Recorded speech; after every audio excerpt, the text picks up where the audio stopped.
Hello, Archie Dunlop here with Talking Astrology with Archie on Monday, December the 2nd, 2024.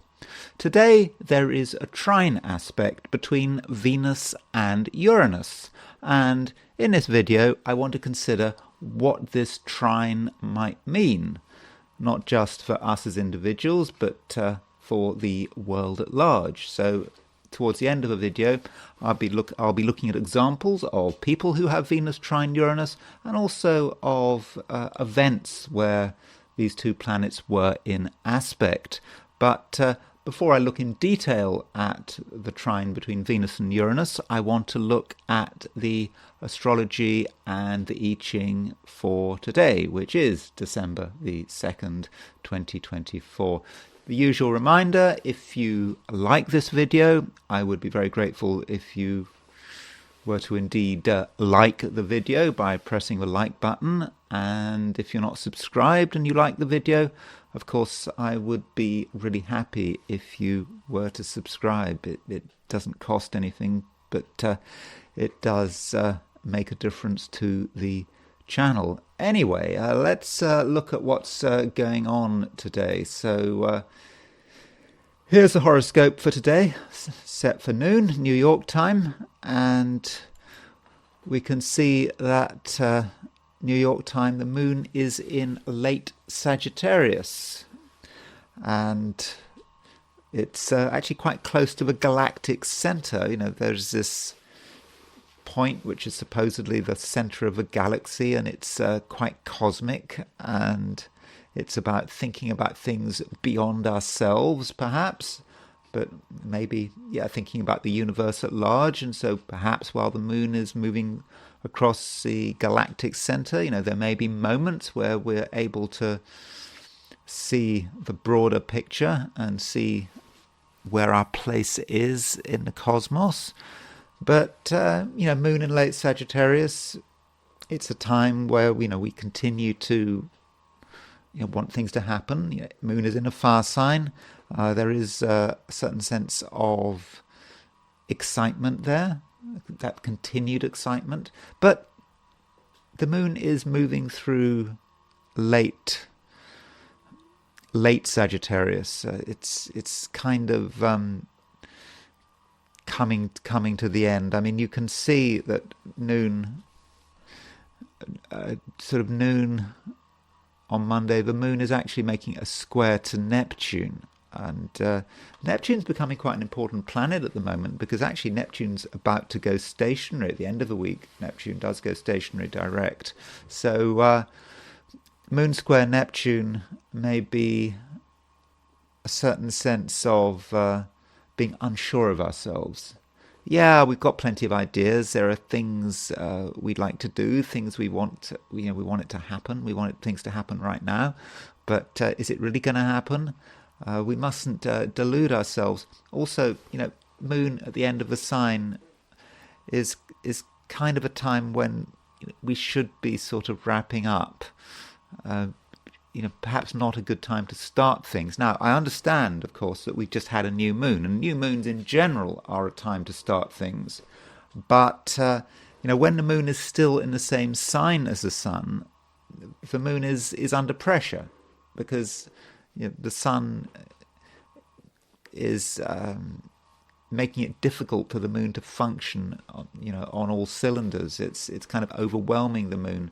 Okay, the moon might not be right on the conjunction between the sun, but you could say, traditionally there was this concept of under sunbeams. So if a planet is under sunbeams, it's not as bad as being combust, like being really close to the sun, but it's kind of about 18 degrees. I think that was one view about what being under sunbeams was. So the moon is under sunbeams to an extent in Sagittarius, but it is on the verge of moving out of Sagittarius. And in fact, London time at 9 minutes past 9 in the evening, the moon moves into Capricorn. So that means, in the evening in Europe and Africa, there is a sign change. The moon joins Venus in Capricorn. So we've got Venus. We've already got Venus in Capricorn. So with the Moon moving into Capricorn, that's putting some more emphasis on that sign Capricorn, and that is of course a reminder that the Capricorn season is going to start fairly soon. Of course, with the solstice at the end of the month, 21st, 22nd of December. That's when the Sun moves into Capricorn. And in terms of other places, if you are in the Americas, then the Moon will move into Capricorn in the afternoon. So I think that would be 9 minutes past 4 in the afternoon. If you're on the East Coast, West Coast, that would be 9 minutes past 1. So, and if you're in the Americas, a good chunk of the day has the Moon in Capricorn, and you just might notice that difference. Things perhaps being a little bit more serious, realizing that the party's over. Time to be serious. There are things that need to be resolved, things that need to be dealt with, and there might be a growing sense of materialism, perhaps, with Moon moving into Capricorn, and I suppose you could say also a little bit of selfishness. Moon in Capricorn does like to look after its own interests. Now, if you are in sort of Asia, Australia, New Zealand, you needn't worry about Moon in Capricorn, because the Moon doesn't move into Capricorn until tomorrow. Now, aside from that, we do have Venus making a trine to Uranus, and this is an aspect I'm going to be talking about in detail at the end of the video. But with Venus trine Uranus, it's, I suppose, quite an exciting aspect. It sort of stirs things up from a social perspective. Things might not be quite as they usually are. There might be some surprises, things happening that we just hadn't planned for, and other people could do things we weren't expecting. Or perhaps we might do things that other people weren't expecting. But I think, to an extent, then there is a certain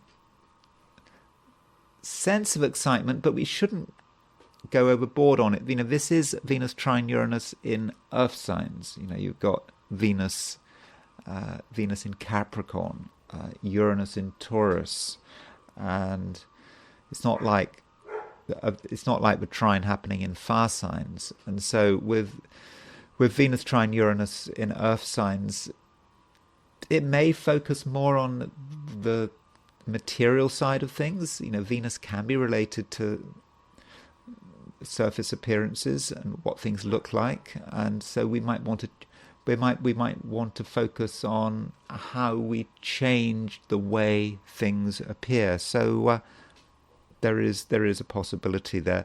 Another minor aspect, well, I wouldn't really call Venus trine Uranus a minor aspect, but one minor aspect to consider is Mercury decile Venus. So Mercury decile, so that might sound a bit obscure, Mercury decile Venus, but that is a decile is half a quintile. So a decile is a 36-degree aspect, which is a tenth of the circle.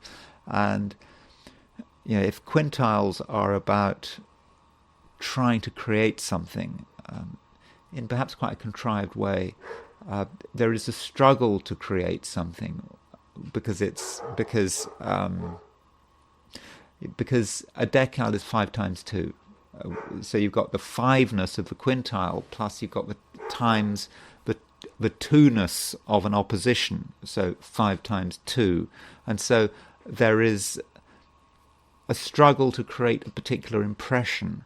And Mercury Venus can be quite artistic. There's an artistic impression, and it's about what we're able to do and trying to give the impression of being skillful, artistic, and perhaps articulate as well. It's not immediate, but I think sometimes if we do make a special effort, we can actually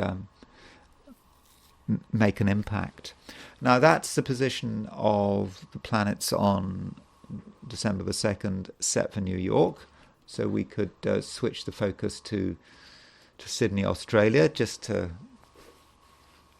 have a chart that is representative of Australasia and Eastern Asia, because that time zone difference between New York and say Sydney or Auckland or wherever is substantial, and that can make a difference. So you can see that the moon in Sydney is at 19 Sagittarius, so it's still really in the middle of the sign. And so if you are in Sydney, Australia, I think that perhaps the main emphasis is not on that moon sextile moon square Neptune I was talking about, which is somewhat undermining, perhaps kind of misleading. It's more a moon conjunct Mercury. So if you are in Australasia, I think it's going to be quite a communicative day, and we can communicate with our hearts and with our minds. Obviously I'm not in Australasia, so I can't really use the first person plural, but it's more about you. So you in Australasia are going to find it, I think, relatively easy to communicate in quite a spontaneous and quite a fun way, and that's something that those of us in America may not be able to fully benefit from. As far as the heliocentric position is concerned, there's not a lot happening heliocentrically that I perhaps haven't talked about already, but there is something. It's something worth talking about. So from a perspective of the sun, putting the sun at the center of the solar system, we do see that Mercury is making a conjunction to Uranus. So with that conjunction to Uranus, it sort of stirs things up. It gives us ideas. We're thinking about things, and we are able to be quite original in the way we present ourselves. And also we might get some really interesting ideas, really cosmic ideas. That's what the heliocentric chart is all about. It is something that is cosmic. It's beyond the Earth. It's where you put when you put the sun at the center of the solar system. And there are sort of cosmic ideas coming our way, which, to begin with, might sound completely unrealistic. But I think if we work with them, we might find that we've got something quite special on our hands. And also we've got Venus square Mars. So Venus square Mars, in a way, it's quite an attractive aspect.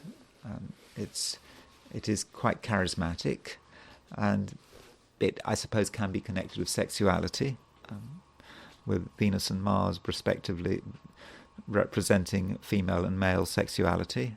But as I say, with Venus square Mars, it can attract, but it can also repulse. And so we have to consider who we're trying to attract, and also how different people may respond to us. Some people may think we're wonderful. Other people may not be quite so sure. So that Venus square Mars can be useful, but maybe it needs to be handled with a certain amount of care. So that's the heliocentric picture, and now I want to look at the astrology of the 12 signs. So these are my forecasts for the 12 signs for today, which is Monday, December the 2nd, 2024. Aries. So Aries, a change is going on at the moment. The moon is moving from late Sagittarius into Capricorn. And so, with the moon in Sagittarius, I think it's a time when you have had a lot of inspirations, I hope. And I think that things have perhaps been sort of more exciting than usual.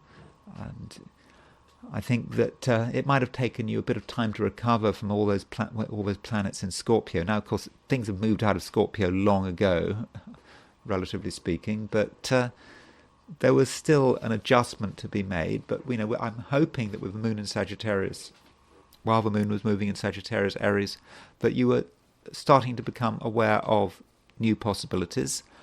You were aware that there were things that you really could do, and you perhaps in the past didn't think you could do them, and now you realize what is possible. And hopefully also you had some inspirations. You weren't complacent. You didn't take the view that you knew everything. You learnt some more things about yourself, about the world in which you're functioning. And now, with the moon about to move into Capricorn, indeed with the moon moving into Capricorn, certainly if you're in the Americas, it's perhaps a time to be putting theory into practice. Okay, you know what's possible, but now is a time to be actually making it happen. And you need to do this, I think, in quite a serious, disciplined way. You know what's required of you, and I think, Aries, you're also getting a certain amount of attention now, perhaps more attention than usual, but you're able to capture this attention and get people to listen to you, and also perhaps get people to follow your example. So, the things you do, they do matter. And so, don't think that no one's watching. They are watching, and in certain ways, certain instances, they may even be imitating. So be aware, perhaps, of that responsibility. And when you want to, Aries, you're going to be able to present yourself in a very dynamic way, and it's all about what should happen, what you need to happen. Need to happen. I mean, not just want to happen, what you need to happen. And if you feel sure of yourself, then I think it likely that other people are going to be sure of you. Now, as far as relationships are concerned, we just looked at the heliocentric picture, and heliocentrically, there is a square between Venus and Mars, and I think this heliocentric Venus square Mars might have an effect on you. So, with Venus square Mars, it does make you attractive. And you are someone who is noticed, as I've already suggested. But don't take it for granted, and don't assume that everyone is attracted to you in the same way. And if you are very individualistic about the way you present yourself, that's nice. But if you are, then you must expect that different people are going to react to you in different ways. I mean, some people are going to think you're wonderful, attractive, and yes, sort of charismatic, and they're going to want to get closer to you, they're going to want to know more about you, and they'll be interested in what you have to say. Other people are going to be not so sure, and they may actually find you just somewhat difficult to handle, maybe even impossible to handle. And yes, they might be repulsed, but it depends, and it depends how specific you want to be. I mean, if you want to behave in a very generic way, doing everything you can not to show off your individuality, which is a fairly unacceptable way of behaving, but if you were to do that, then this Venus square Mars might not cut in. But if you are an individual, and if you want to be a militant individual, being very clear about who you are, what you like, what you don't like, then you must expect different people to react to you in different ways. And yes, there will be circumstances when some people might actually react to you in a fairly negative way. Taurus, you perhaps start the day feeling that something has to be kept to yourself. It might feel that you just don't want to share it, or you're just not going to know how other people are going to respond. So you may take the view it's better to play safe and keep things to yourself. And I think that is a reasonable approach, and I think that you would be aligning yourself with the demands of the day and with the overall astrological condition. But at some stage, Taurus, it's okay to be honest. It's okay to be open about what you're feeling. I mean, it really is. And I don't think people are going to mind as much as you think they are.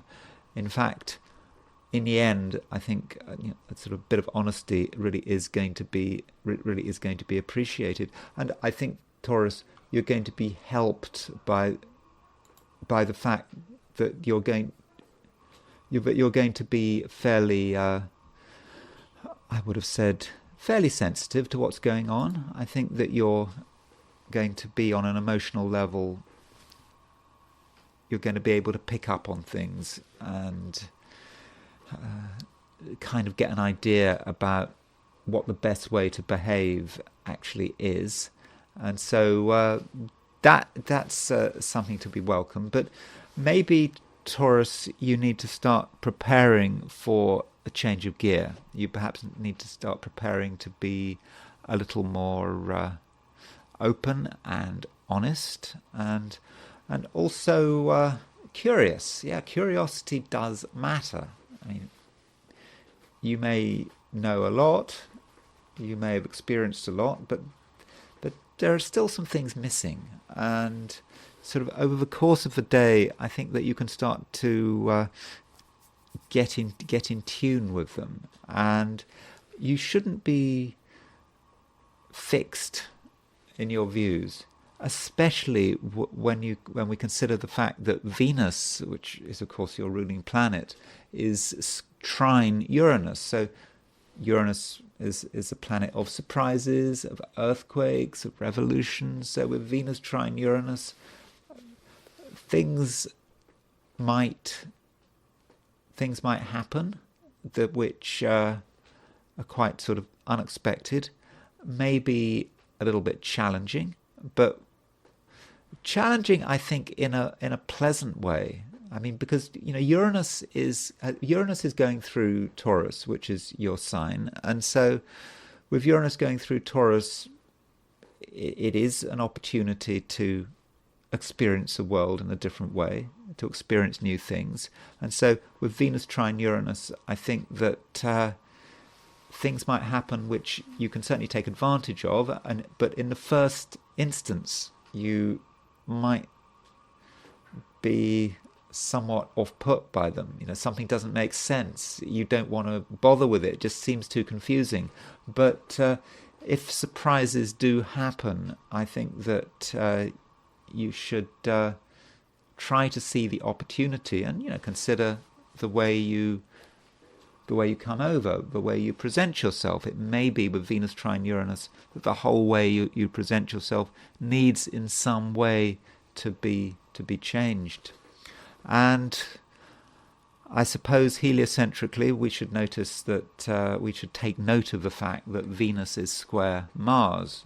So with that Venus square Mars, I think that could be about relationships, and it's about how you get on with other people.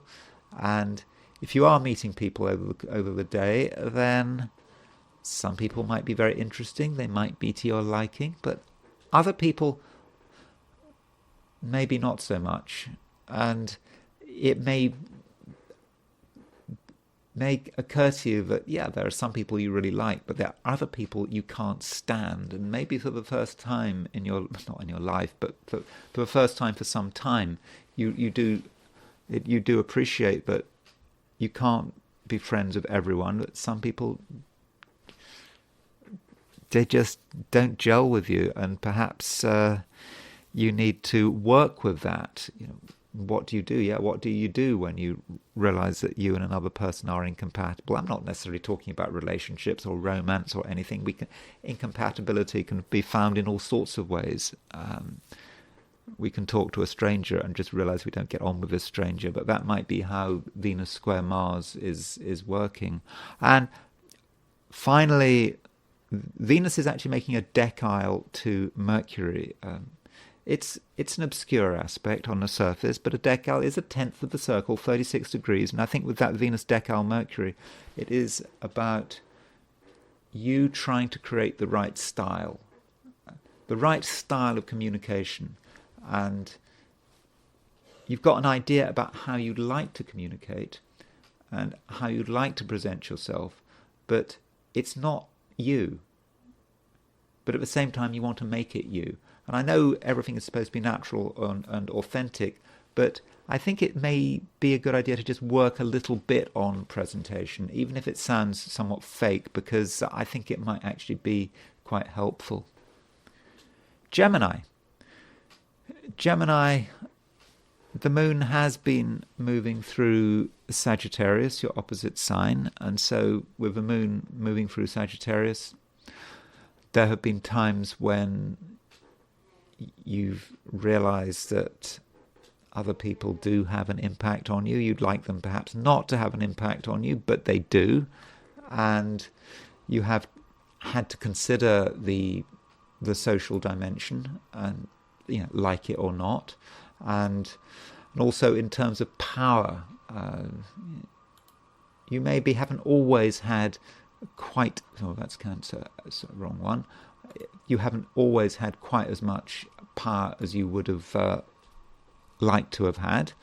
And I don't know if you should really have looked at it like that. I think it's more about understanding and accepting that people have an influence. It's just the way it goes. And now with the moon moving through late Sagittarius, actually the moon makes a square to Neptune just before it leaves Sagittarius. So with moon square Neptune, it does occur to you that some people can be very confusing. They can give the wrong impression. They can perhaps lead you astray. They can present information which is somewhat garbled, and they can make your life difficult. That really is possible. And so it might be the case, as the moon moves through late Sagittarius, that you perhaps feel you need to disengage. And the moon moves out of Sagittarius. Well, it depends where you are, but okay, if you're in Europe, it's very late in the day. If you're in the Americas, it's this afternoon. The moon does move out of Sagittarius and into Capricorn. And I think with the moon moving into Capricorn, that does, I think, make you feel that things are more serious and that you don't have to do things other people's way, and that your own independence is important. And also you feel that some things just don't need anyone's help. They don't need anyone's input. And with moon moving through Capricorn, it's not a typically Gemini time. Perhaps you're not being entirely typical of your sign, perhaps being more serious, perhaps being a little more focused, but it's right. You are addressing things which perhaps you have ignored in the past. So that might be how the moon moving from the Sagittarius to Capricorn is working. Now, there is a minor aspect, a decile between Mercury and Venus. So Mercury and Venus are 36 degrees apart, and that's a tenth of the circle. And so the decile is about the attempt to create a particular style.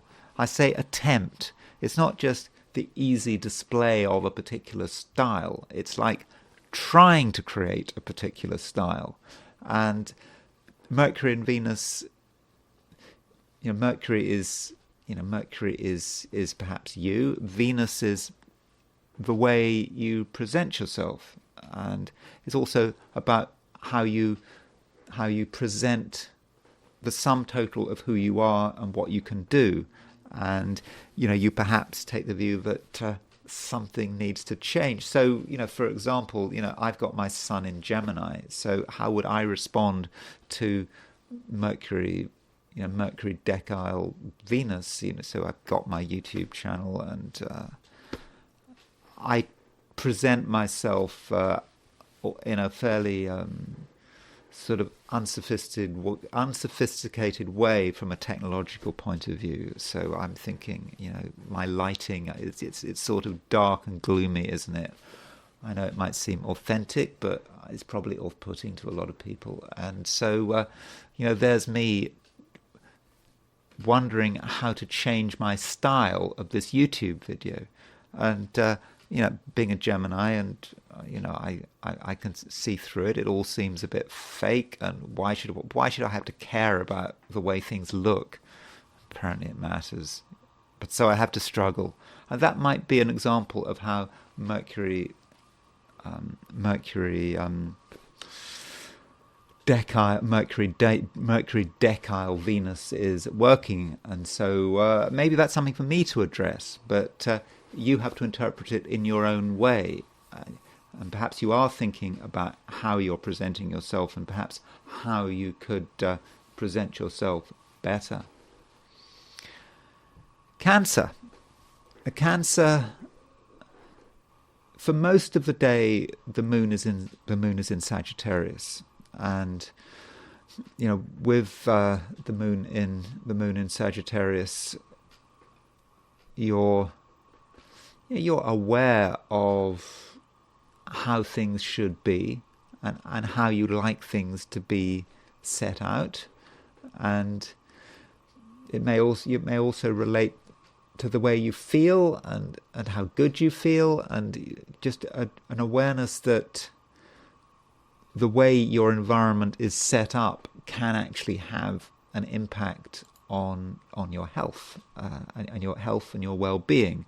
And so perhaps over the last day or two, this has been of some concern to you, and trying to get everything right, trying to present yourself in the right way. I mean, not present yourself not to other people, but to yourself. I mean, so it's almost like self-presentation. It's like the aesthetics of your immediate environment do matter, and because it's all about finding the right level of harmony. And the moon, as it starts to move out of Sagittarius, does make a square to Neptune, and that moon square Neptune may be a little bit unsettling. I think that Cancer, you might realize how fragile everything is. You might have things as you like it, in the right place, but you're aware that it doesn't take much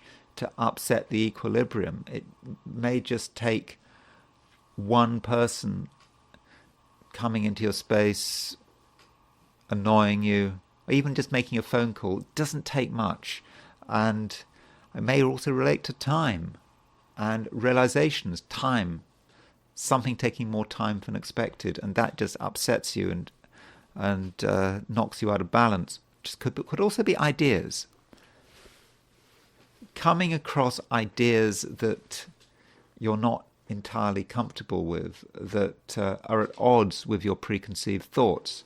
And so that also could be unsettling. And so it's important, Cancer, as far as possible, to be able to take things in your stride, not to take anything too seriously, not to get annoyed or angry about things. Now, the moon is changing sign, and this sign change from Sagittarius to Capricorn, it could be this afternoon if you're in the Americas, this evening if you're in Europe. I suppose it'll be tomorrow if you're in sort of most of Asia, Australasia.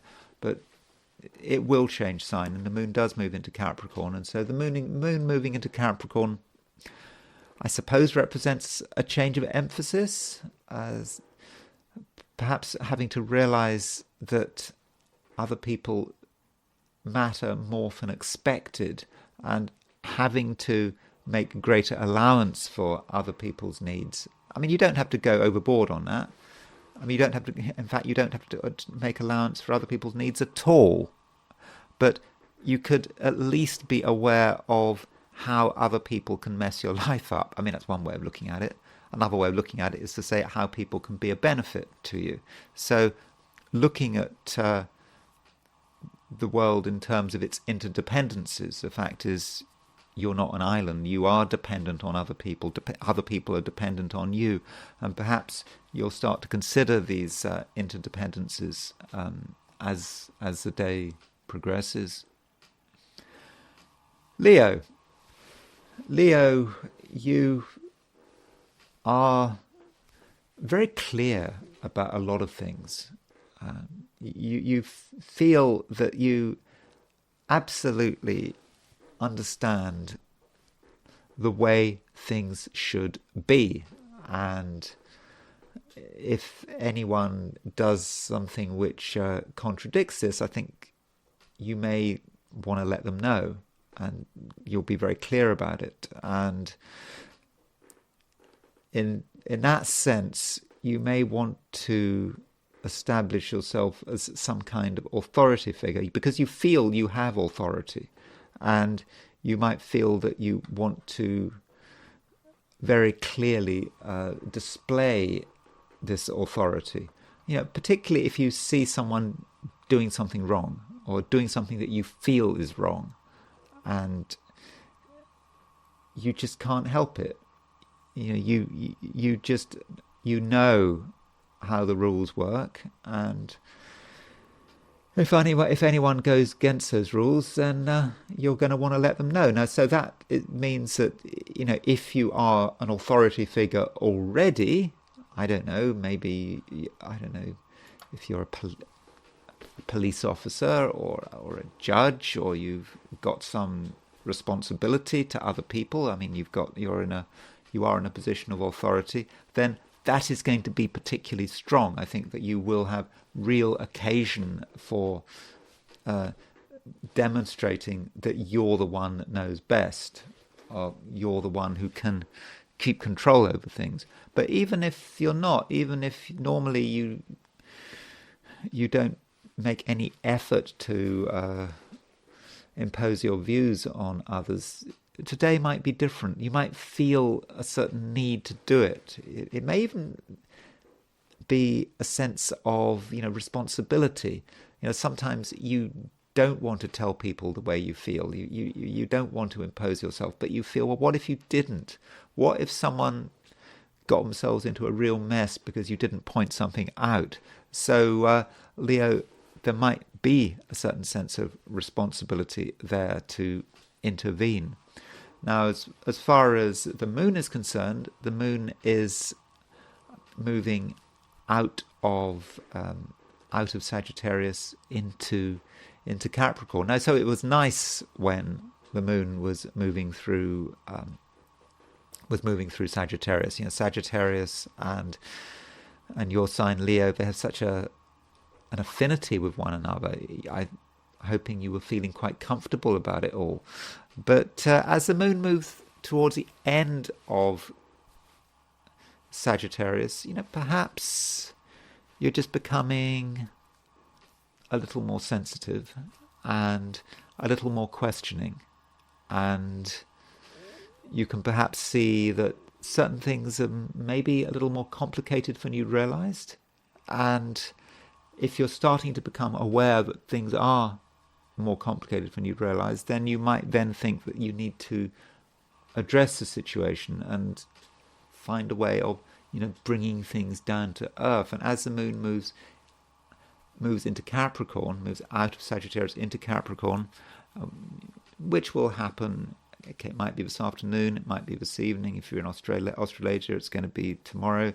But if when the moon moves into Capricorn, that does, I think, make you more serious and more grounded, and you realize that it's not really a time to play the fool. It's not a time to play games, and maybe you do have a sense of your responsibility, and perhaps you want to establish that responsibility, and that means Leo, that careful organization might actually be important, and being very focused on it. And talking about Capricorn, Venus is still moving through Capricorn. I mean, it's coming to the end of the sign. Venus will move into Aquarius.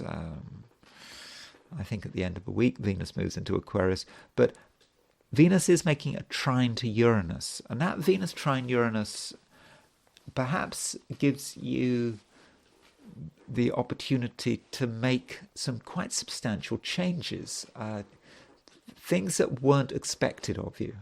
You just do it. And it's quite radical. It's radical, but it's also sensible. You're not doing it just for the sake of it. You're not just doing it because you want to have fun.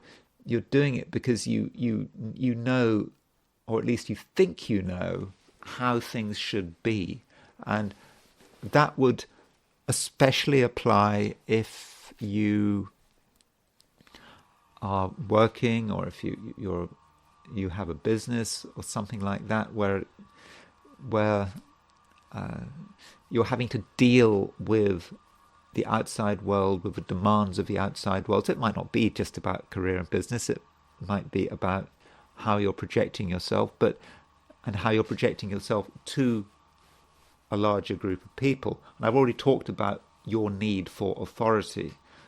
And this perhaps goes further, this Venus trine Uranus. Just feeling that things haven't been done right in the past, and that now things have to change, and perhaps you'll be of a view that it can't wait. You might also be of a view that it's a difficult thing that you're undertaking, but Venus trine Uranus is an easy aspect. It's fairly straightforward. It just happens. And so if you're afraid of instituting some kind of change, I don't think you should be afraid. Once you start making your moves, once you start making an impression, then I think that things will actually move quite quickly, and you'll be surprised at what you can create. Virgo, I suppose I have to remind you that Mercury is still in rather a difficult position. I mean, you could say that Mercury's condition is not really getting any better, because Mercury is going retrograde. It's moving towards a conjunction of the Sun, and so there may be certain things at the moment, Virgo, which are a little bit overwhelming, and there may be times when it might be difficult to think straight. Not because there's anything wrong with your mind. It's just that there are other things to contend with, many other things to contend with, and perhaps we're talking about distractions, things distracting you, things making it difficult for you to concentrate, and that means, Virgo, you've got to just be aware of it all. And if you are being distracted, if you're having to deal with too much, maybe you need to make things simpler. Perhaps there are certain distractions that need to be avoided. Maybe that means that certain commitments need to be put on hold. So if you've maybe overcommitted yourself, you say you've got to do certain things, maybe one or two of those things don't have to be done right now. They can perhaps be done in a few weeks' time. Maybe wait until Mercury goes stationary direct. So don't overload yourself, because if you are overloaded, that will mean that your efficiency is going to deteriorate, and you could make mistakes. And the reason you make mistakes, well, it could happen for many reasons. It could be your family. Your family may put pressure on you, or the pressure of wherever you live. I mean, whether you're renting, whether you own your own home, the whole details of living somewhere can take up a lot of your time, and home is supposed to be a place that is relaxing, and that's perhaps what you've been trying to focus on over the last few weeks, but still the home might not be all it's cut out to be, and the home could be a place of confusion unless you are very disciplined. So I think that is important. Now, I'm sorry to have been a little bit negative. I mean, there are some more positive things going on. For one thing, we have got Mercury making a decile aspect to Venus, 36 degrees, 1/10 of the circle. And so with Mercury decile Venus, there is value in making an effort in terms of how you present yourself and how you present your message. And a lot of it has to do with style. The right style can make all the difference. And I know that the concept of style is completely fake, and you as a Virgo, you know that more than anyone else. You know what's fake and you know what's real, and you're not really into fake things. But making a little bit of an effort, considering what people want, considering the kind of impression you're making on other people, it just can make a difference. And even if it feels a waste of time, do try. It may be about what you wear, what you say, and yes, it's superficial, but you have to look at what is under the surface, and what is under the surface is someone who is very real, is very creative, and it's important that you are recognized. And it would be a shame if you were not fully recognized just because you were being too individualistic, and sometimes a bit of style can be important. Libra, there is a sign change involving the moon. The moon is moving from Sagittarius to Capricorn. I think that for most of the day, the moon will be in Sagittarius. Maybe for all of the day. I mean, if you're in Australia and New Zealand and most of Asia, most of the day, this is where the moon will be in. I think that with the moon moving through Sagittarius, I think that you're going to continue to be very communicative, especially if you're in Australia and New Zealand, because you remember around sort of noon in Sydney, we approximately, there's a moon conjunct Uranus, but I think that wherever you are in Australasia, that moon Mercury conjunction is going to be important. If you're in Europe and the Americas, well, not so much, but wherever you are, I think do continue trying to get your message across for as long as possible. And I think you're going to be helped by the fact that Mercury is making a decile to Venus. So Mercury is the communication planet. It's 36 degrees from Venus. That's 1/10 of the circle. And so that does mean, Libra, that you just have to make a little bit of effort, and you make some effort to express yourself in the right way, express yourself how you want to express yourself. And there are things about yourself that I think people should know about. I think they might actually be very impressed, but you've got to make the effort. And I don't think it's a time where you have to be especially modest. Now, the moon changes sign from Sagittarius to Capricorn. Depends on your time zone when that is. If you're in Europe, that's very late in the evening. I mean, that is sort of in Paris, that would be 9 minutes past 10 in the evening. In London, 9 minutes past 9. In the Americas, it's in the afternoon.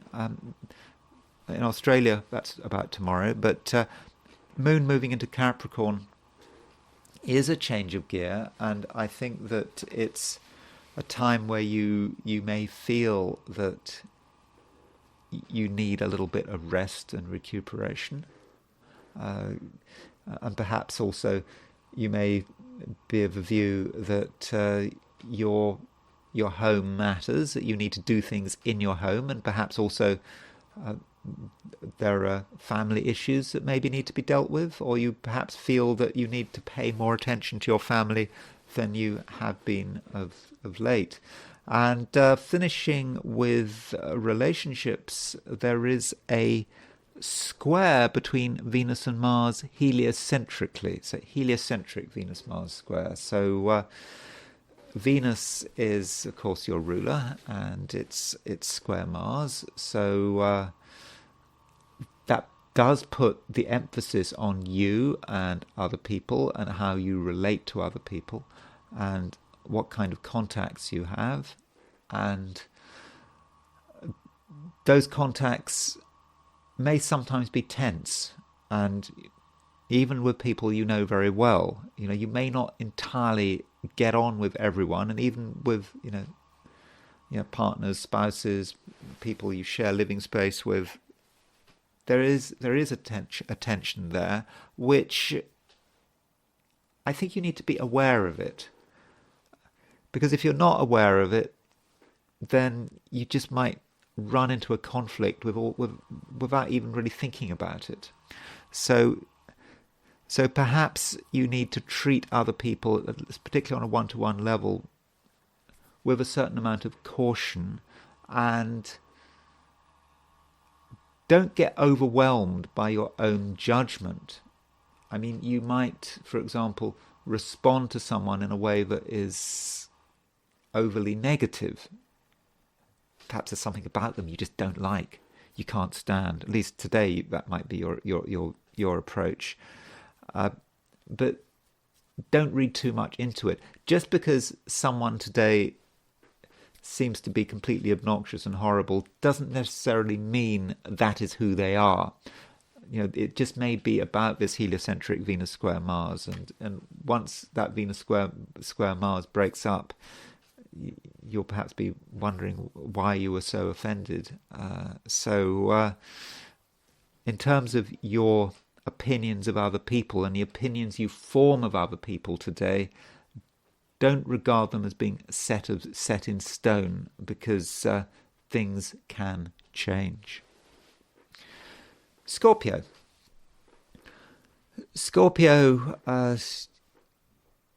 the moon is in Sagittarius for most of the day, and I'm not sure quite how you have responded to the moon being in Sagittarius. I think that some Scorpios may have been aware of the financial dimension, perhaps more than usual, because it's not just that the moon is in Sagittarius. We've got the Sun and Mercury in Sagittarius, and yesterday we had a new moon in Sagittarius. So there's been a big build-up in this sign. And for many Scorpios, money could have been important. What you own, what you possess, what you don't own, what you want. And it may have kind of disturbed your peace of mind. But on the plus side, the moon in Sagittarius and all those other Sagittarius planets, in particular the new moon, when you had that new moon in Sagittarius, might have given you a bit of an inspiration, an idea perhaps about what you could have done or what you could be doing to make yourself feel sort of financially secure, or do something to increase your income, or perhaps to get something, get some object that you really want to get hold of. Whatever it is, you kind of have an inspiration about how it can be done. And I think you need to respect that inspiration, because I think it could be useful, but you do need to stay focused. There is a square between the moon and Neptune. So moon square Neptune could be about financial confusion or being distracted. So if you're going into a situation, you think everything should be in order, you want to express yourself in a clear and coherent way, you want to be clear about your demands. Moon square Neptune might represent a distraction. You find you can't ask for things you want. The words just don't come out. You feel confused. So I think, Scorpio, certainly when it comes to money, you need to be very, very focused. You need to decide what you're trying to get today, what you want. And if something new comes up, some new distraction, try to ignore it, I think. I mean, okay, be aware of it, but don't allow it to completely take over. Now, in terms of who you are and how you occur to people in general, from a heliocentric viewpoint, we do have a square between Venus and Mars, and of course Mars is your ruling planet. And that Venus square Mars is perhaps a reminder, Scorpio, that you can't get on with everyone. And some people might find you quite off-putting, and they may make it clear that they find you off-putting. And if so, you need to be aware of that. Although strangely, there are a small group of Scorpios that I've noticed that are almost deliberately insensitive. Deliberately so. The cues are happening left, right, and centre.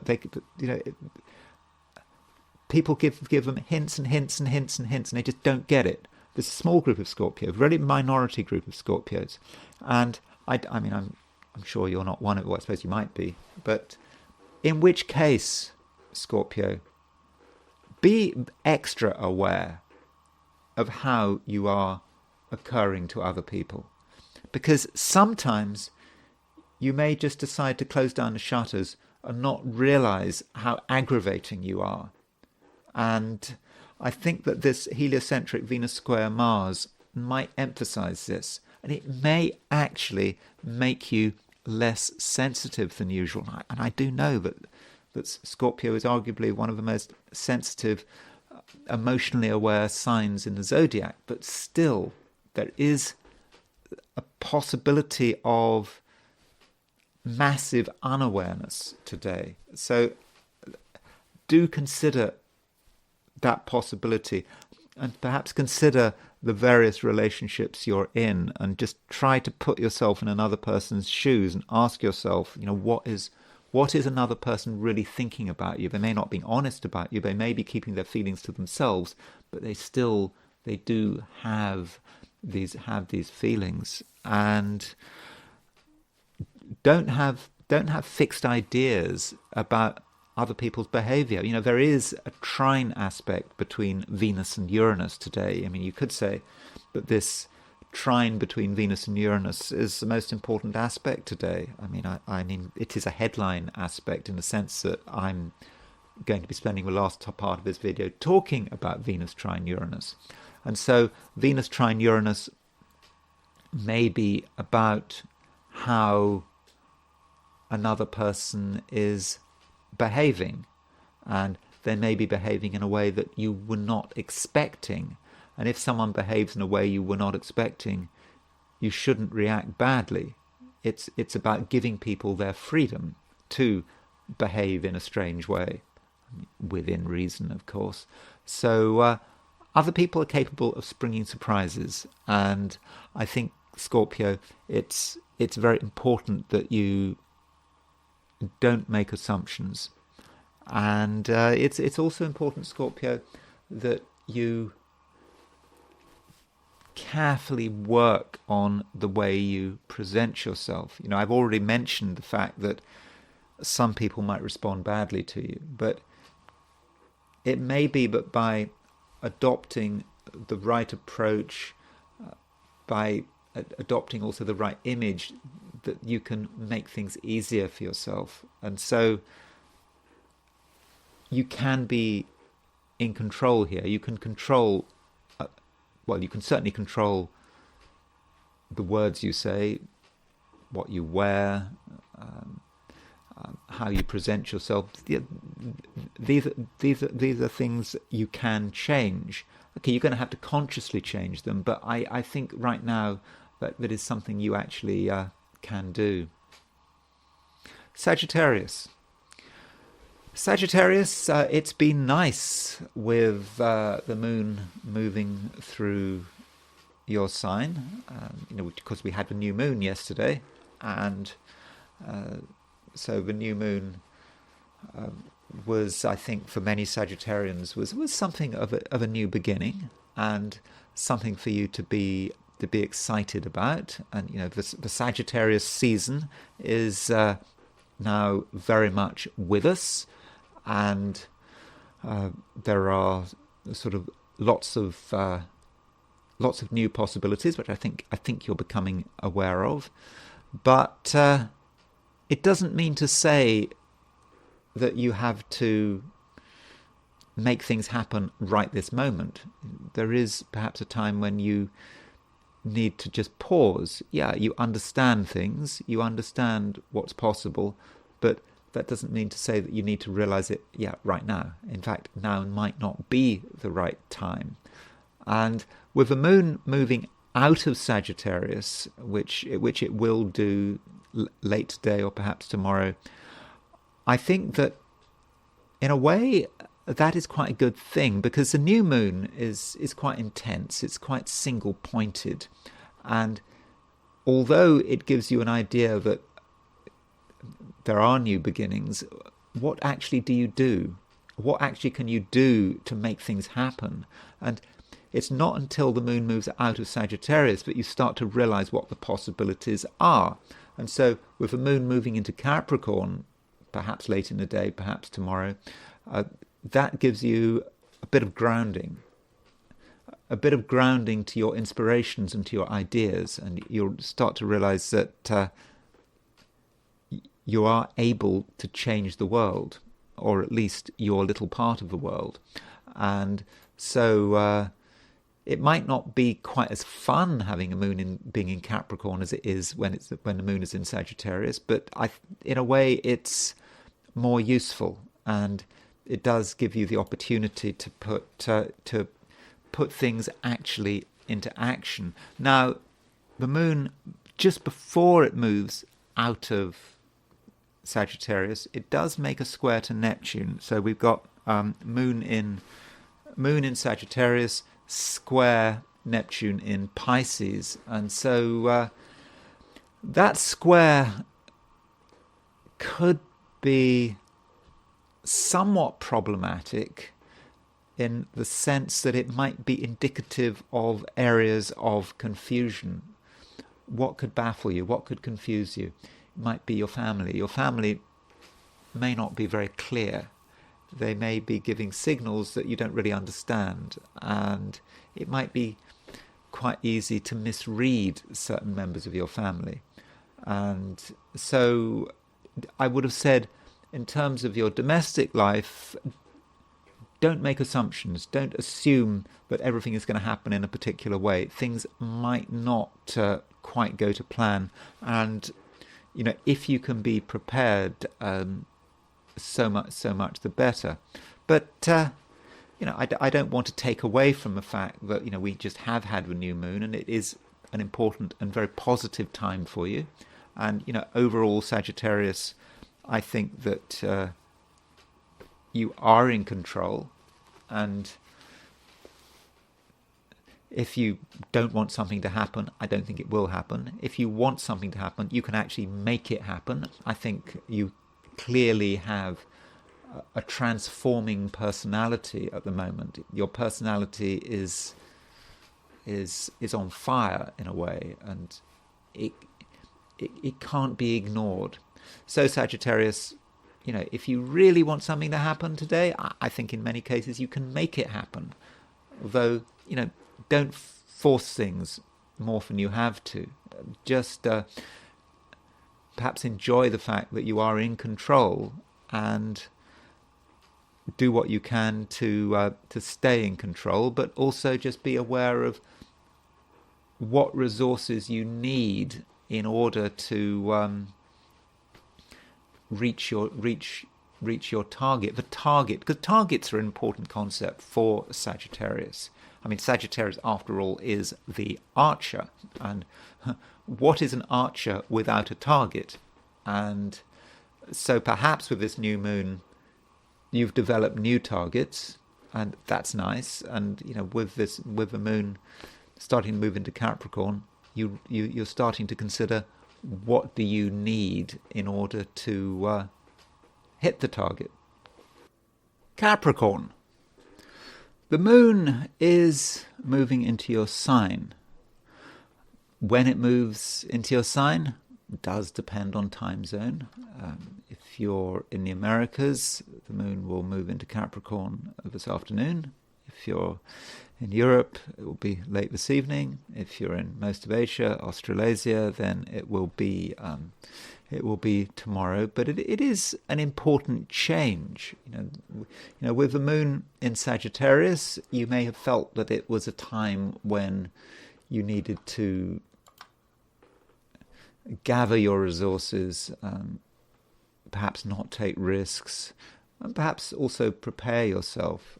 But with the moon moving into Capricorn, you're now, I think, in a better position to be yourself, to assert yourself, and I suppose to an extent announce yourself. I mean, a self-announcement does matter.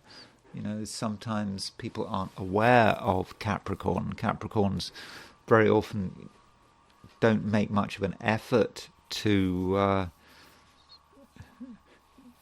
I won't say assert themselves, but they don't really make much of an effort to be seen and heard. But then they come into centre stage and they start to make their influence felt.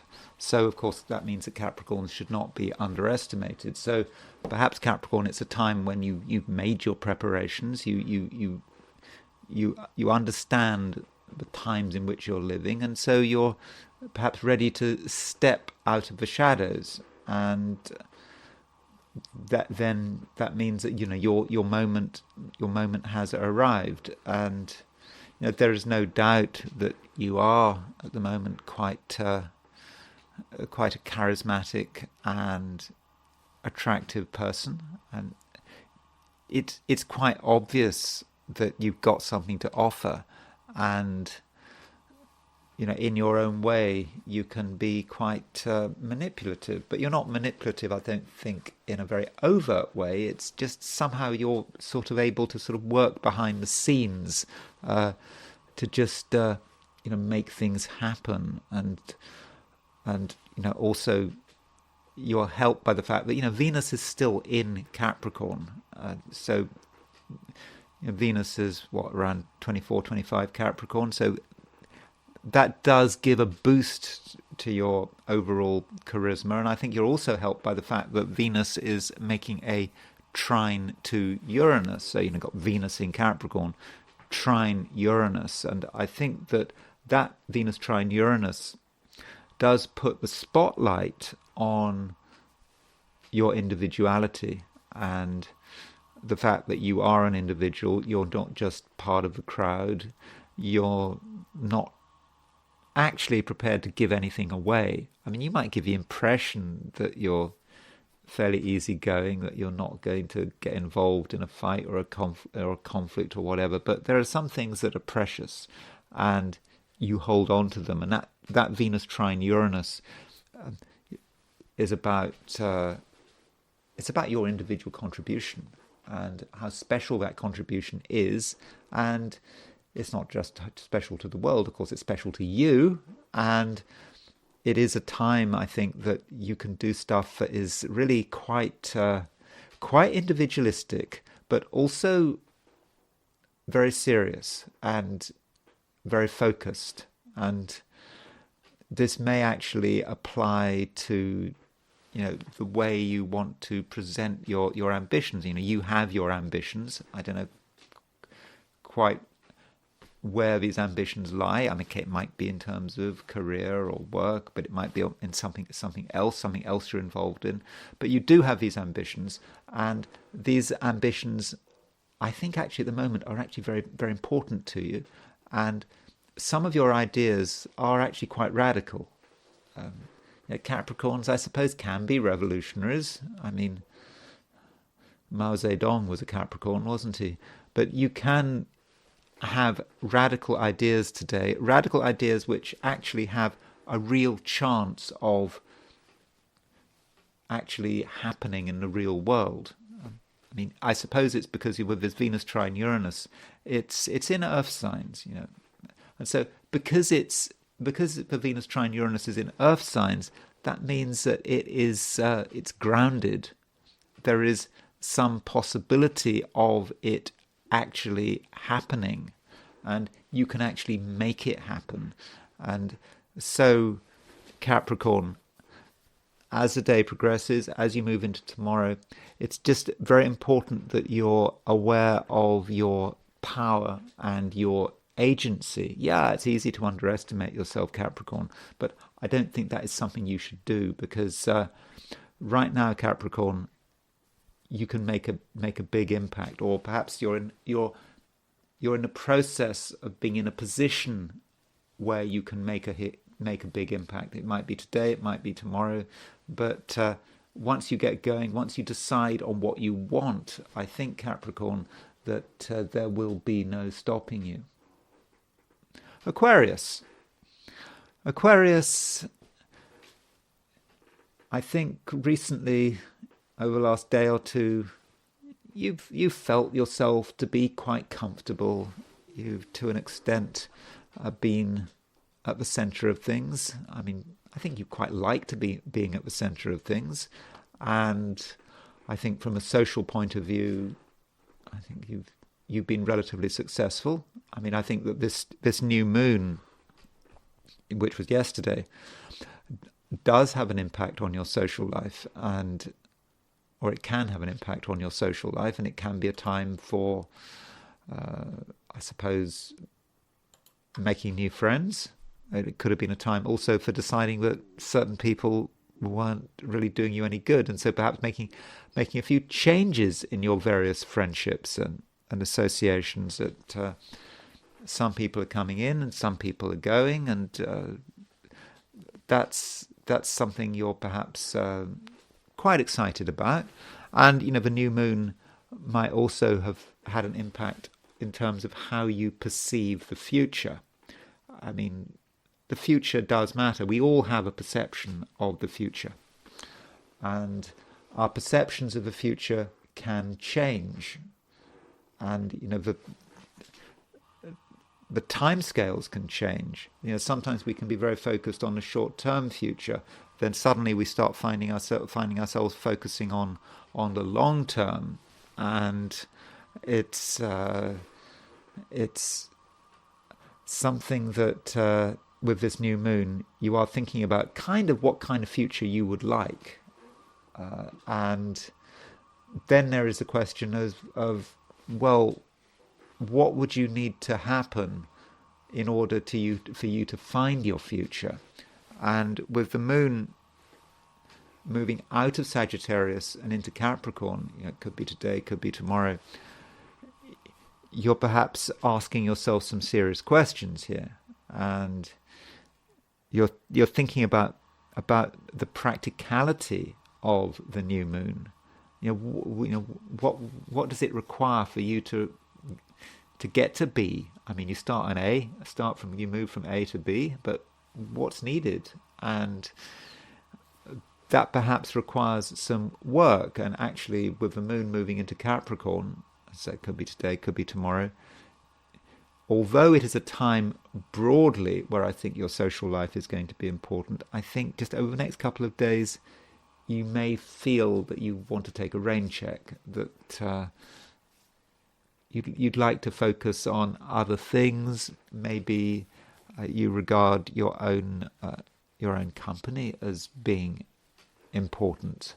I mean, it's not that you don't have an influence. At the moment, you do have an influence, but at the same time, you feel that at some level you'd quite like to be left alone, or at least to have control over who's around you, who's with you, who's not with you, and I think that is going to be quite important for you. And I suppose one aspect I've been talking about a lot this video, and I'll be talking about it more at the end of the video, is this aspect between Venus and Uranus and how it impacts you. Now, you could argue that Venus-Uranus is going to directly impact you if you took the view that Uranus rules Aquarius. I do not regard Uranus as ruling Aquarius. I don't think that Venus trine Uranus impacts you directly, but I still think that it has some effect on you. And I think with that Venus trine Uranus, it's perhaps asking you the question, where is your individuality? What makes you special? What makes you unique? And with that Venus trine Uranus, it's clearly you can be unique, and you can do things that wouldn't occur to anyone else, but it can't be necessarily done in public. Because, when you're having to engage with the public, with other people, even with your friends, there's always pressure. There's pressure to conform. And Uranus doesn't want to conform, particularly, when it's in Taurus. Taurus is quite an introspective sign, especially in the Aquarian chart. So perhaps it's a time when you need to discover your individuality and what makes you special in your own way, and putting yourself in a situation where you don't get disturbed, where there are no comments to have to deal with. You don't want to have to deal with other people's criticism, other people's comments. I mean, that is just all so unnecessary, I think. So overall, Aquarius, I think it's perhaps a time to be slowing down, at least in a social sense. I don't think you need people around you, even though the new moon, was a very sociable new moon, and that new moon is going to continue. Its impact will last for the next couple of weeks, but it's just, you need a couple of days to just realign, and once the moon has moved out of Capricorn, moved into Aquarius, which it will do very soon, then you can perhaps throw yourself back in the fray. Pisces. So we had a new moon yesterday, and it was a sort of a new moon on Sunday, or was it sort of late on? It could have been. I think it was. If you were on the west coast of America, I think the new moon was late on Saturday. So that new moon happened, and it was in Sagittarius, and I think that it was, as far as I'm concerned, for you, quite an ambitious new moon, a new moon that really encouraged you to concentrate on what you wanted, and perhaps being able to sort of align yourself with a set of goals. And now it's Monday, first day of a week, and perhaps you're starting to think about the consequences of that new moon. The moon is now moving through late Sagittarius, starting to move into Capricorn. And so, Pisces, you might be asking yourself, well, what do you need to do to realize the promise of that new moon? And so you might find yourself thinking and planning, and thinking about what you hope for. What do you hope for? What would you like to happen?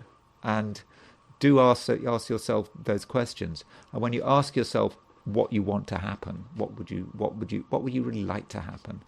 When you ask yourself those questions, you might start to realize that some kind of plan is forming. And when you've got a plan, you've got something to work with. And so maybe that's what you need to develop. But when I say a plan, I'm not really talking about a shopping list or anything as sort of mundane as that. It's a plan that is inspirational, that is flexible, that is perhaps changing to an extent as you change, as the world changes. But it's not a chaotic process. It's a process by which maybe you start with many possibilities, and through learning and experiencing, those possibilities start to reduce and reduce and reduce until finally you understand, perhaps with laser beam precision, what it is that you really want. And once you've understood that, you can really give it everything you've got. So in that sense, this period just after the new moon could be exciting, but it could also be very useful. And you can sort of look at the various resources around you, and as the moon moves into Capricorn, it might occur to you that some people could be very useful to you. And I know that one shouldn't look at people just in this kind of transactional way. How useful are they to me? How useful are they to you? I mean, that's not a very nice way, I suppose, of going about things, but sometimes it might be necessary. And so people are part of your I don't know, your tool chest, is that the word? I mean, people can be instruments. They can be instruments of your desire, not desire perhaps, but instruments of your ambition. And so perhaps you don't want to waste your time with people who are useless.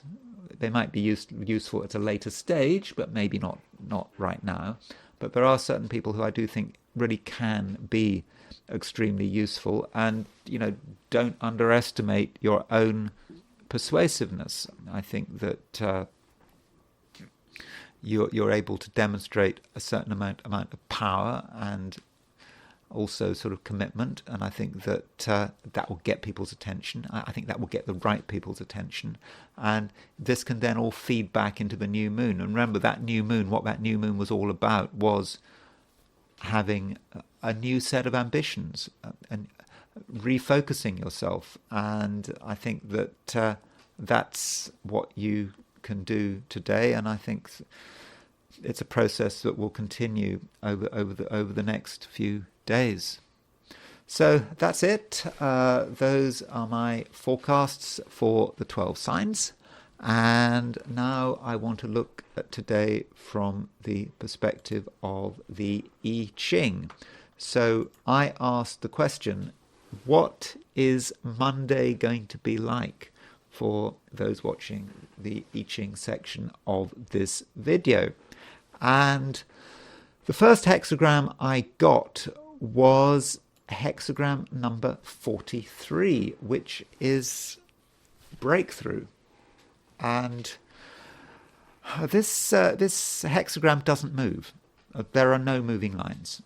And breakthrough means that something has to be done.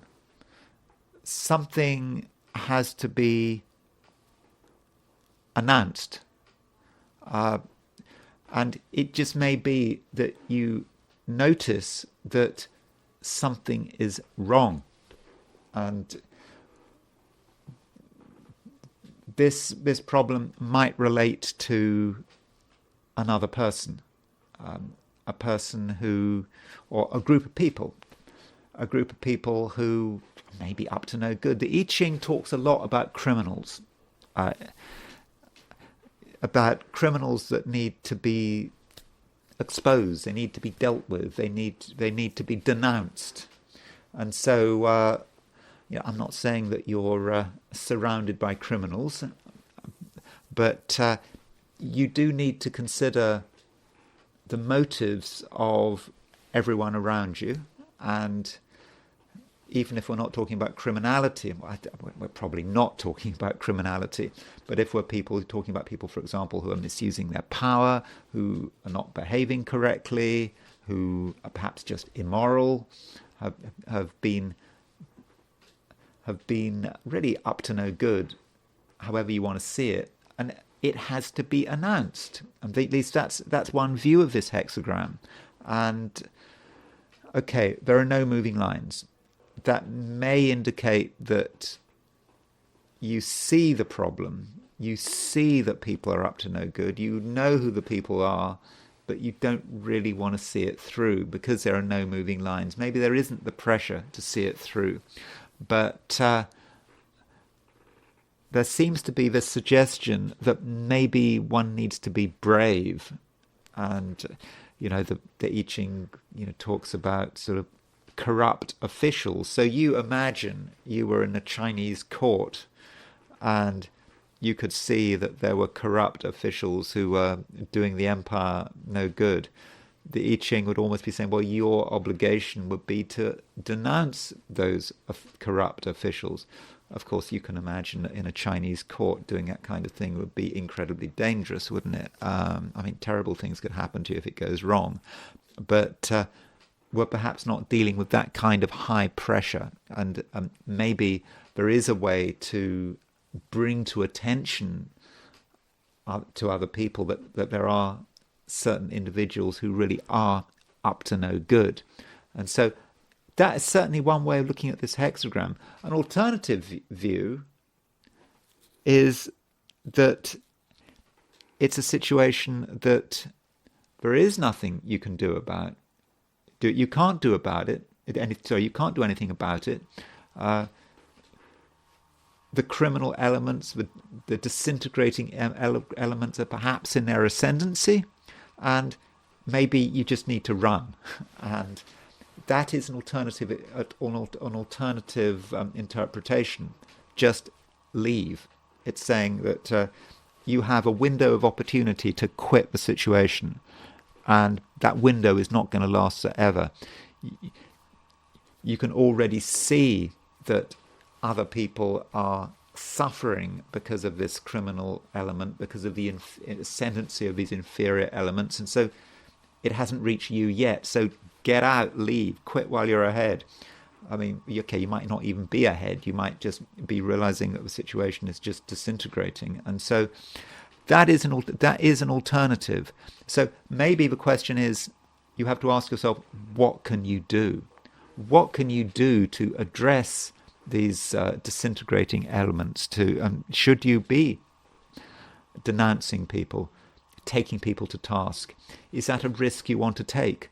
Now, if you're not prepared to take that risk, you've weighed it all up, then maybe you should flee. So perhaps you've got a choice here. You either tackle the problem head on, you take a bit of a risk. I suppose in a Chinese court, you might be losing your head or worse. But you could weigh up the risk. If you feel it's okay to take that risk, then make it clear to everyone. If not, then just run. That might be the best approach. Now, there is a nuclear hexagram.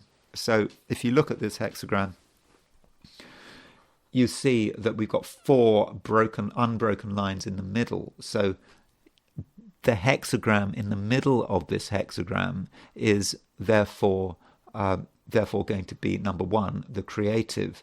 Now, it's not that this hexagram is not the creative. That's not what we've got, but it gives us some idea about what the underlying theme is. And the underlying theme, the creative, is about action. It's not telling us necessarily where that action is, what that action is, what it's about, but it is the creative. It's about taking action. And that is something we have to do. It is not, I don't think, a time for doing nothing.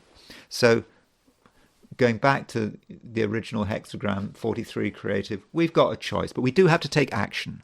And that action could be dealing with a problem, confronting the problem, or it could be just running. So those are 2 possibilities. Though I should say we do have no moving lines. And when you've got no moving lines, the overall hexagram loses some of its dynamism because it's not moving anywhere. And so it may be that perhaps that means we can ignore the hexagram, I suppose. If we just don't want to do anything, I suppose we'll survive. But I still think that the I Ching is giving us a recommendation. It is suggesting that ideally we do something, and we have to decide which way we're going to go. Are we going to run or are we going to confront? So let's now look at Venus trine Uranus. So that's one of the main aspects today, and so looking at the horoscope today, there it is. There's Venus at 24 Capricorn, and Uranus also at 24, 25 Capricorn. Uranus is also at 24, 25 Capricorn. And it is a trine. And, as you know, if you've been watching my videos, I do regard trines and sextiles as being less important than squares and oppositions and conjunctions. But I quite recently did a video with Sun trine Mars, and the Sun trine Mars, seemed to be quite noticeable in the horoscope. You look at George Galloway, for example, if you're familiar with him, a very outspoken, occasional politician. He sometimes gets elected to Parliament in the UK, sometimes, but he doesn't stay in Parliament for very long. Very clear about what he wants. Or Kemi Badenoch, the leader of the Conservative Party in Britain, has Sun trine Mars, and she's someone who's got a reputation for picking fights. So that was an example of how Sun trine Mars was working. But this is something different. This is Venus trine Uranus. And so you could say that if you've got someone with Venus trine Uranus, in general, you might expect them to be perhaps somewhat different, have something about them which is rather unique, and there might also be something in them which seeks attention, either consciously or unconsciously. They get attention, like it or not. And Venus, of course, is about how one presents oneself and one's image.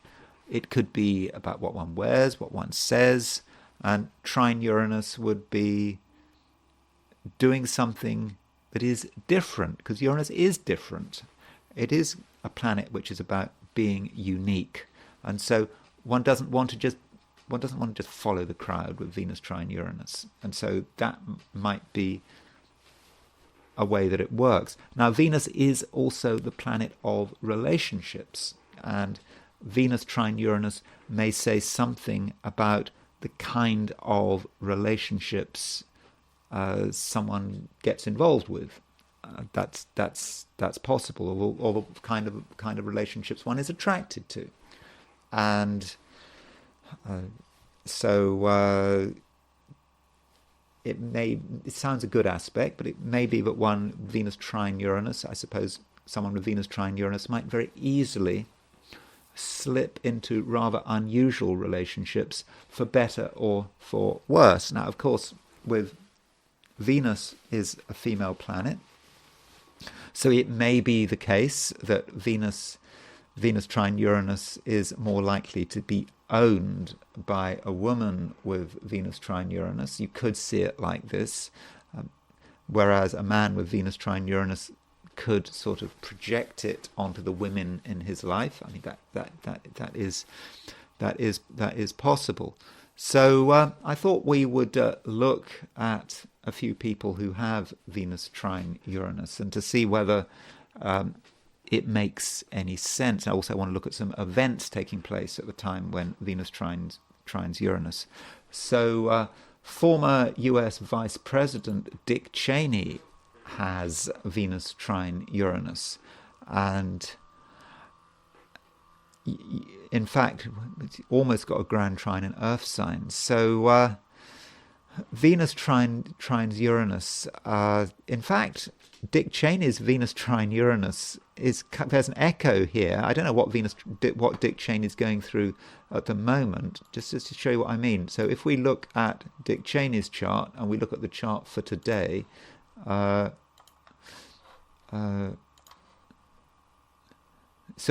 Dick Cheney's kind of got his Uranus return and he's got his Venus return at the same time. Now, Dick Cheney is he's 80. He's going to be, at his next birthday, he's going to be 84. So of course 84, you have your you have your Uranus return. I don't know what he's going to be doing. I suppose if Venus Uranus echoes with him, I suppose he may do something surprising, or something surprising might happen to him. I suppose he probably needs to be careful how he goes. But that Venus trine Uranus is someone who wanted to, perhaps it relates to politics, and he wants to create change. You look at him in terms of him being a sort of a neocon. As George Bush's vice president, he was, as vice presidents go, quite influential. I don't think George Bush was fully in control, and of course Dick Cheney is sort of very much associated with George Bush's foreign adventures, in particular the 2003 Iraq War. And so that could be Venus trine Uranus, just seeing it as someone who likes to stir things up. And of course he's you could say that he's been rather Venus trine Uranus in the fact that he endorsed Kamala Harris. I don't know whether that was such a good idea. I mean, not great for his reputation, obviously, in the Republican Party, but I think there is a view that his endorsement and the endorsement of his daughter, Liz Cheney, of Kamala Harris, didn't do her any favors. I think that it sort of supported the idea that the Democratic Party was a party of war. If Dick Cheney supports them, well, and Liz Cheney, well, it goes to show, doesn't it? So that might be how Venus trine Uranus works. And as we'll see, Venus trine Uranus, seems to be having a certain association with the Middle East. I don't know why. Just in a few events that I look at. So he certainly stirred things up in the Middle East, didn't he, with his contribution to the Iraq War in 2003. And someone rather different, who I would have said very much embodies Venus trine Uranus, is Ghislaine Maxwell, daughter of Robert Maxwell, who's currently in prison. She had her association with Jeffrey Epstein. And you can see that she has there's her Uranus at 0 degrees Virgo, and her Venus is, where's her Venus gone, at 25 Sagittarius. So at first sight, it doesn't look as if she's got Venus trine Uranus, but in fact, it's a dissociate trine. So her Venus is within 5 degrees of the orb. I would have said 5-degree orb is a bit wide for a trine. I suppose if I was looking at her chart, I mean, obviously, given what I know about her Venus trine Uranus seems to work really well, but I might have actually missed that Venus trine Uranus if I'd been doing her chart not knowing anything about who she was, because it just seems dissociate, it seems a bit wide. But I think in her case, Venus trine Uranus is working maybe. So Venus trine Uranus is about relationships, how she's presenting herself. Clearly she had this very bizarre relationship with Jeffrey Epstein, and at the same time she was quite into shocking people. She would I think she, in terms of talking to her friends, other people, she would before Jeffrey Epstein, she was known for being very graphic in talking about sex and sexual sex acts and so forth. And that might be Venus trine Uranus. And you could say that Venus trine Uranus is about trying to get attention. And I suppose if you are the daughter of someone so overwhelming like Robert Maxwell, getting attention must have been tough.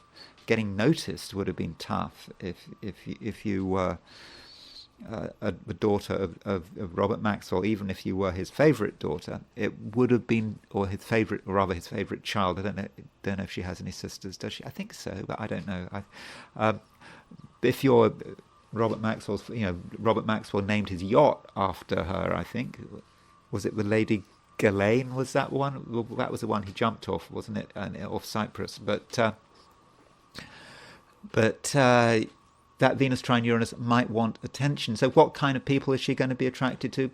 People who are unusual. And I suppose I've just said that men with Venus trine Uranus are more likely to project than women, but maybe at some level she is projecting. When we look at who is she most associated with, who she most associated with is, of course, Jeffrey Epstein. And so here is Jeffrey Epstein's chart. And so Jeffrey Epstein, oh, I don't need to say anything about Jeffrey Epstein. Jeffrey Epstein has Venus trine Uranus. There is Jeffrey Epstein's Venus at 17 Pisces, trine Uranus at 16 Pisces. So Jeffrey Epstein has a Venus trine Uranus, and I suppose he, through his life, demonstrates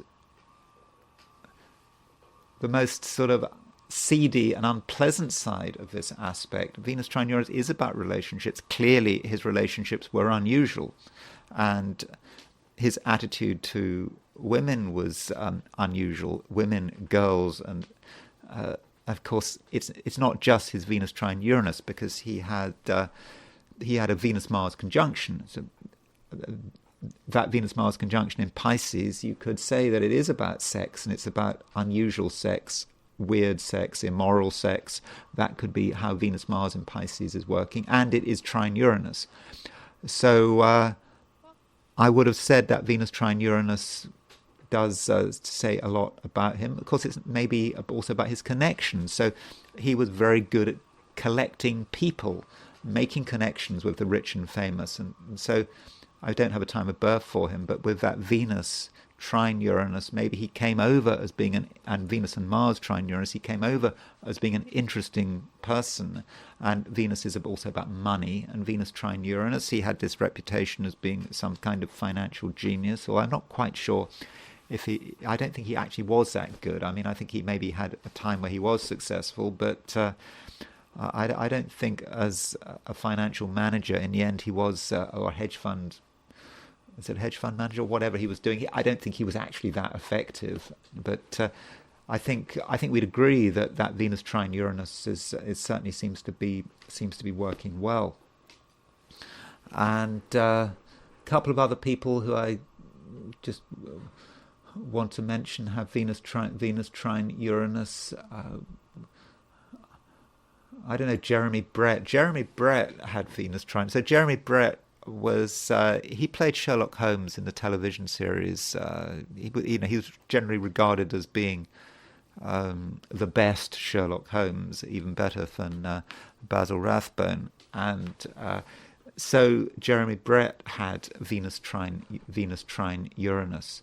As far as how that works, I mean, he was quite over the top. I saw some interviews with him. He seemed to be very sort of camp, very over the top.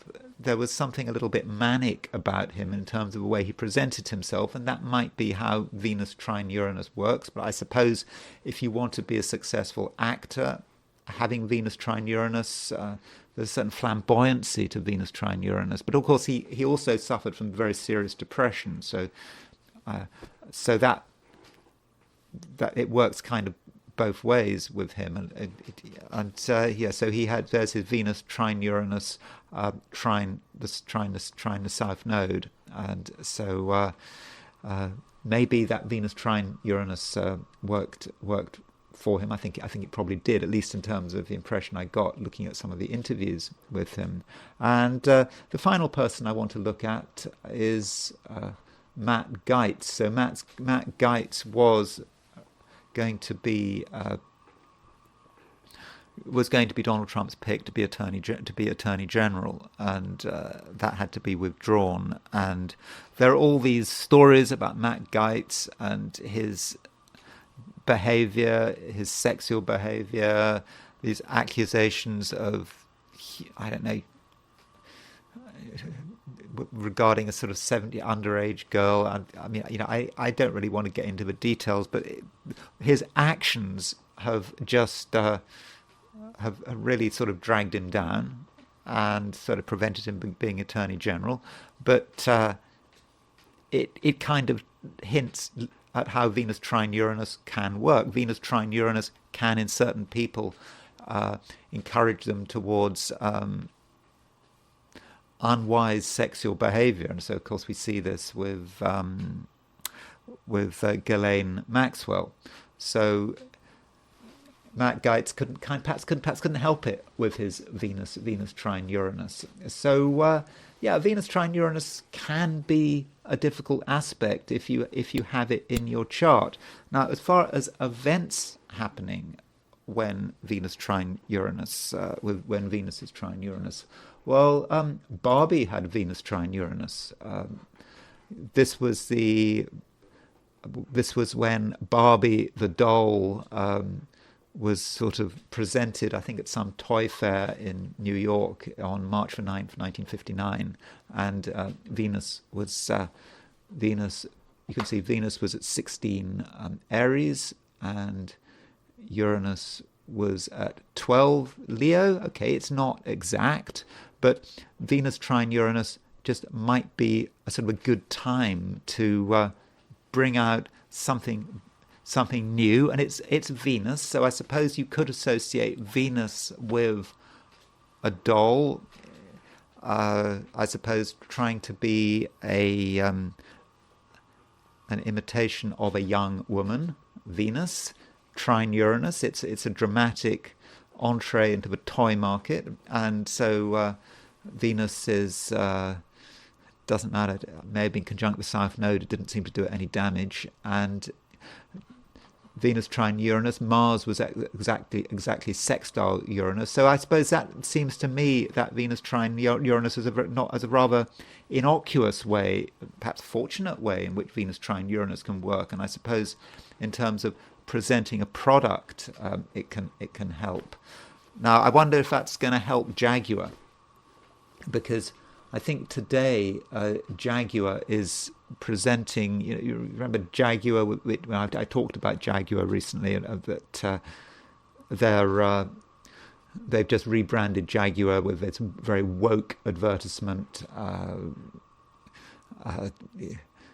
which widely panned, seems to really damage, even destroy the brand. But they're presenting Jaguar at the Miami Art Week, and Miami Art Week starts today, and according to Jaguar publicity, that 8 p.m. on December the 2nd, 2024, they're presenting their new brand, and they've chosen a day when Venus was trine Uranus. I mean, who knows? I mean, maybe they got an astrologer to choose this time, but then there's only one Miami Art Week. But I suppose you could say if it worked for Barbie, maybe it's going to work for Jaguar. But then on the other hand, Barbie was a success because it was Venus trine Uranus. Venus is a toy, it's a toy, a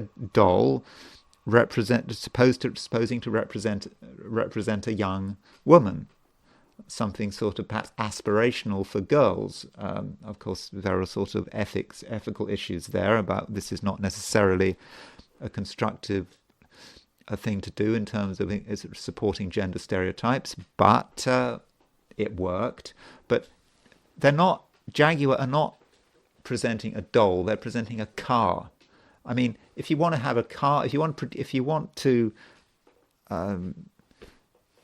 do something relating to a car, then Mars trine Uranus might be better, not Venus trine Uranus. Certainly it's going to get a splash, Venus trine Uranus, and Miami Art Week starts on a day with Venus trine Uranus, so that's probably good for Miami Art Week. But is it going to be good for Jaguar? I'm not sure. I suppose the moon is in Capricorn at 8 p.m.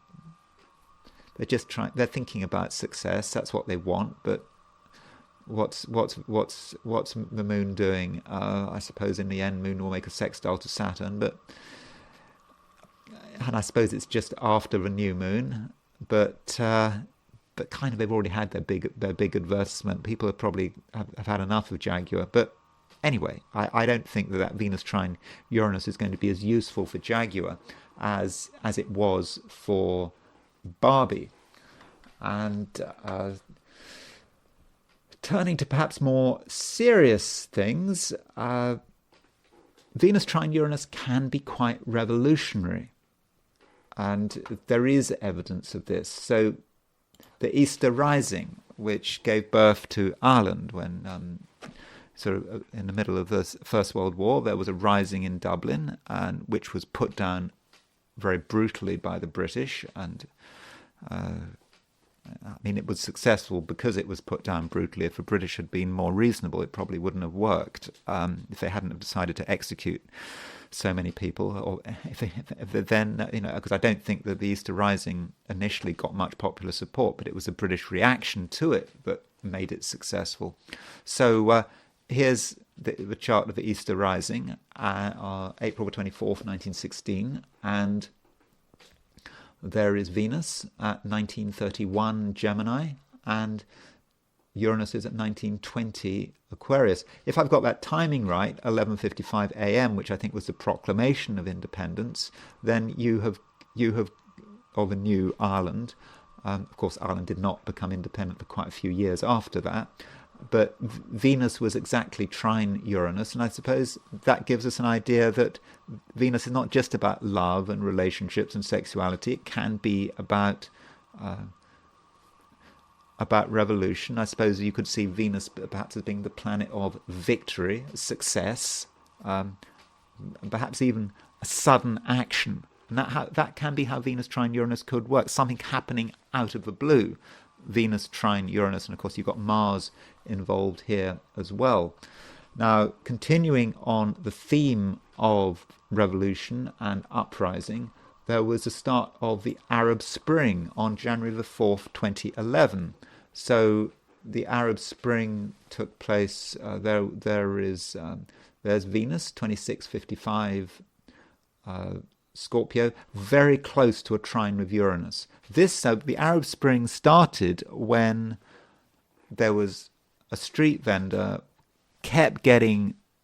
He was in Tunisia, and he kept getting moved on, getting his stuff confiscated, and he was just trying to make a living, and he snapped.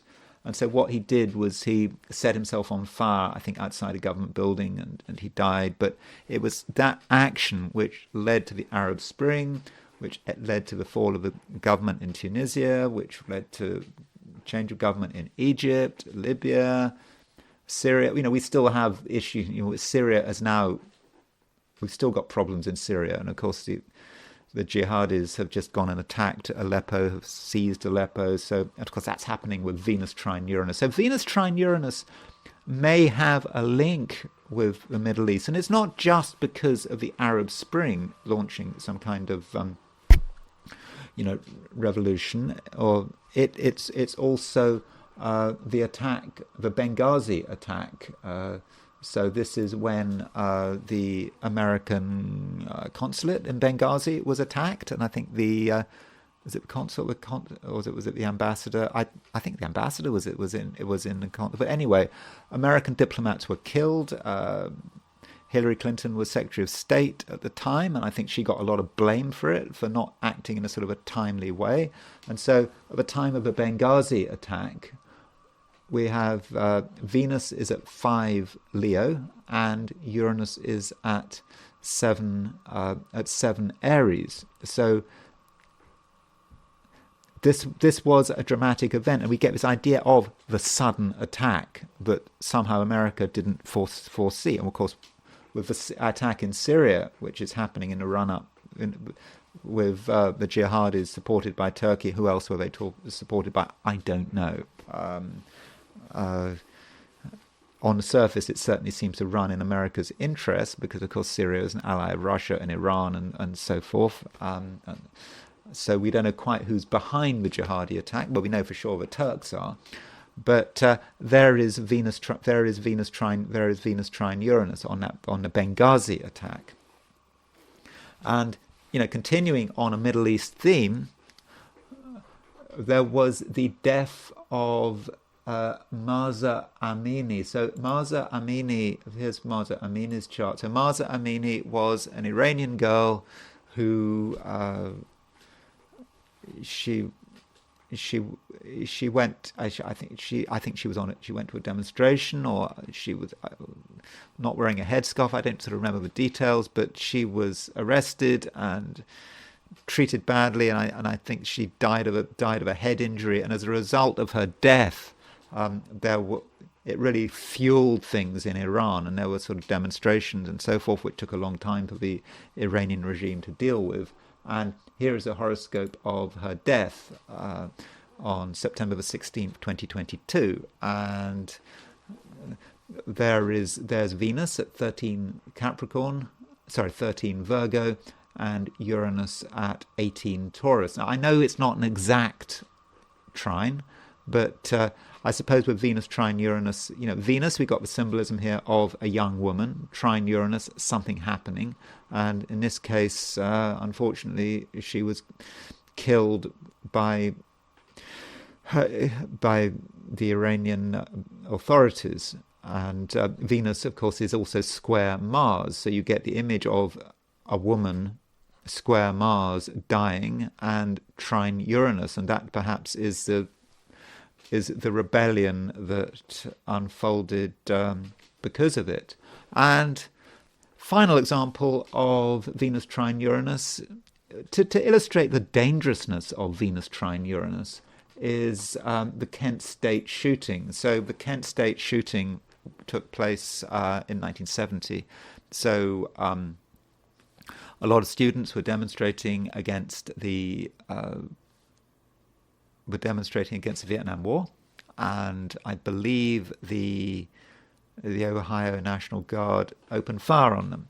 And it wasn't in the 60s, it was in 1970, but it was one of those iconic events around the Vietnam War, which and its effect has just continued. And the Kent State shooting, from a cultural perspective, was an event that certainly lives on. And Venus at the time of the Kent State shooting was at 8 degrees Gemini, and trine Uranus. Venus, of course, Venus is just separating from the trine to Uranus, and it's moving towards a conjunction with Mars. So I suppose you could say that Venus is kind of sextile the Mars-Uranus midpoint, if you want to use sextiles with midpoints. I'm not sure, but anyway, it's another Venus-Uranus event, and I think this underlines the point that certainly in terms of people as well, I think Venus and Uranus can be dangerous for certain people with Venus trine Uranus. If we look at Epstein, Ghislaine Maxwell, maybe even Matt Gaetz. But as far as events are concerned, there does seem to be a pattern here in terms of sudden events, maybe overreactions, results of people dying. And of course, with the Easter Rising, what made the Easter Rising so important was the fact that the British overreacted. They decided to execute so many people involved with it. And likewise with the death of the young woman in Tehran. It was the death that caused the problem, that caused that sort of poured petrol on the fire. Or we have the street vendor who set himself on fire with which started the Arab Spring. So anyway, that's Venus trine Uranus. If you enjoyed this video, I'd be very grateful if you were to like it. If you're not subscribed, I would of course be super grateful if you were to subscribe. And if you want to buy me a coffee, there is a link in the description. So thank you very much for watching, and I will talk to you again tomorrow.